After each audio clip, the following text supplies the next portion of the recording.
ہمارے ہاں بڑے بڑے سمجھدار لوگ نفسیاتی ہو جاتے ہیں، بڑی بڑی سمجھدار خواتین نفسیاتی ہو جاتی ہیں۔ میری ساس باتیں کرتی ہے، میری نند باتیں کرتی ہے، مجھے فلانا باتیں کرتا ہے، مجھے فلانا۔ بھائی باتیں، جس کے منہ میں زبان ہے اس نے بات تو کرنی ہے۔ اب آپ نے کیوں یہ دعویٰ کر لیا ہے کہ آپ اتنے اونچے چلے جائیں کہ آپ کو بات ہی کوئی نہ کرے؟ کیا حرج ہے اس میں؟ اگر کوئی آپ کو بات کر دے تو کیا ہیں ہم؟ کسی نے کر لی تو پھر کیا ہوا؟ اس کا اتنا اثر قبول کرنا کہ ساری رات سونا ہی نہ، پریشان ہو جانا۔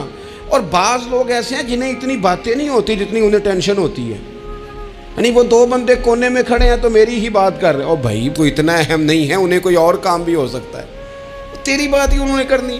بلا وجہ لوگ سمجھتے ہیں کہ میں بڑا اہم آدمی ہوں، وہاں بھی مجھ پہ تبصرہ ہو رہا ہے، یہاں بھی ہو رہا ہے۔ اس پہلو سے باہر آئیں، اس کمپلیکس سے نکل آئیں۔ ابن حزم کہتے ہیں کہ مصر میں ایک تاجر بڑا کامیاب ہو گیا تھا، بڑا کامیاب تاجر ہو گیا۔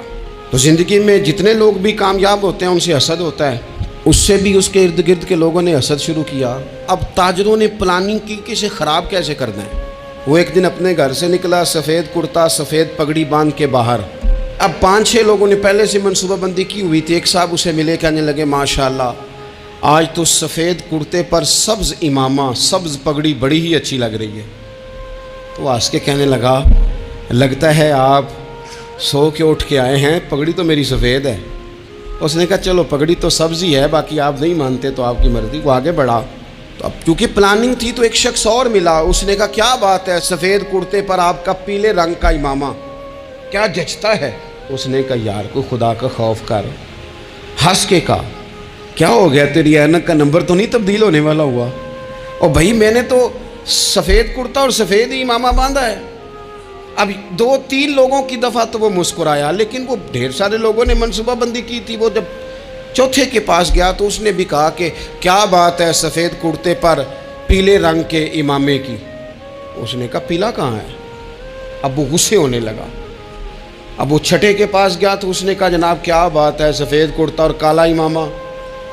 اب وہ غصے میں اتنا باولا ہوا کہ پہلے ہنسا پھر رویا، پھر اسے سمجھ نہ آئی کہ دکان کا تالا کس چابی سے میں نے کھولنا ہے۔ بس وہ شام ہوئی تو اس بیچارے کو بچوں نے روڑے مارنے شروع کر دیے۔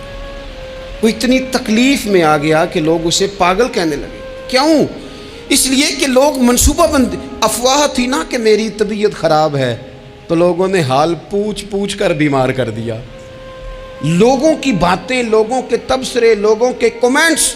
بولے امام شافعی، امام شافعی فرمانے لگے لوگوں کی باتیں پتھروں کی طرح ہوتی ہیں، یہ روڑوں کی طرح ہوتی ہیں، اگر انہیں کمر کے اوپر رکھ لو گے نا تو یہ تمہاری کمر توڑ دیں گی، اور اگر تم ان کو اپنے پیروں کے نیچے رکھ لو گے تو تمہارا قد اونچا ہو جائے گا۔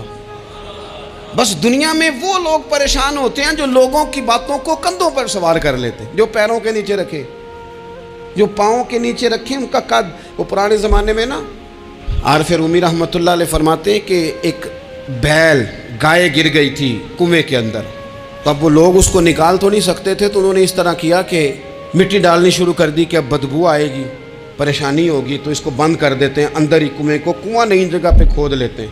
انہوں نے جب اس کے اندر مٹی ڈالی نا تو وہ گائیں جو تھی وہ مٹی جھاڑ کے تو مٹی کے اوپر آ گئی۔ انہوں نے پھر مٹی ڈالی تو وہ تھوڑی اور اوپر آ گئی، اور مٹی ڈالی تو اور وہ مٹی ڈالتے گئے اور گائیں وہاں سے کنویں سے باہر آ گئی۔ لوگوں نے دفن کرنا چاہا، وہ باہر نکل آئی۔ اور میرے بھائی لوگ بھی اپنی باتوں میں دفن کرنا چاہتے ہیں، لیکن یاد رکھنا جو چمکنے والے تھے وہ چمکتے ہی رہے، جن کو اللہ نے عزت دی تھی ان کی گھٹائی کوئی نہیں سکا۔